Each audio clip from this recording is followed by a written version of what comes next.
ষষ্ঠ উপজেলা পরিষদ নির্বাচনের প্রথম ধাপের ভোটে ৩টি পদে ১,৮৯১ জন প্রার্থী মনোনয়নপত্র জমা দিয়েছেন। এবারই শুধু অনলাইনে মনোনয়নপত্র নেওয়া হয়েছে। নির্বাচনে চেয়ারম্যান পদে ৬৯৬ জন, ভাইস চেয়ারম্যান পদে ৭২৪ জন এবং নারী ভাইস চেয়ারম্যান পদে ৪৭১ জন প্রার্থী মনোনয়নপত্র দাখিল করেছেন। ১, ২, ৩ ঢাকায় জমি জিতে নিন ১০০% ক্যাশব্যাক সহ ২০ কোটি টাকার পুরস্কার।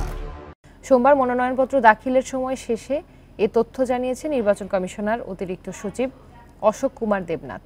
নির্বাচন কমিশনের তফসিল অনুযায়ী প্রথম ধাপের মনোনয়নপত্র বাছাই ১৭ এপ্রিল, রিটার্নিং কর্মকর্তার সিদ্ধান্তের বিরুদ্ধে আপিল ১৮ থেকে ২০ এপ্রিল, আপিল নিষ্পত্তি ২১ এপ্রিল, প্রার্থিতা প্রত্যাহারের শেষ সময় ২২ এপ্রিল, প্রতীক বরাদ্দ ২৩ এপ্রিল আর ১৫০ উপজেলায় ভোট গ্রহণ হবে ৮ই মে। আর দ্বিতীয় ধাপের নির্বাচনে ভোট গ্রহণ হবে ২১শে মে।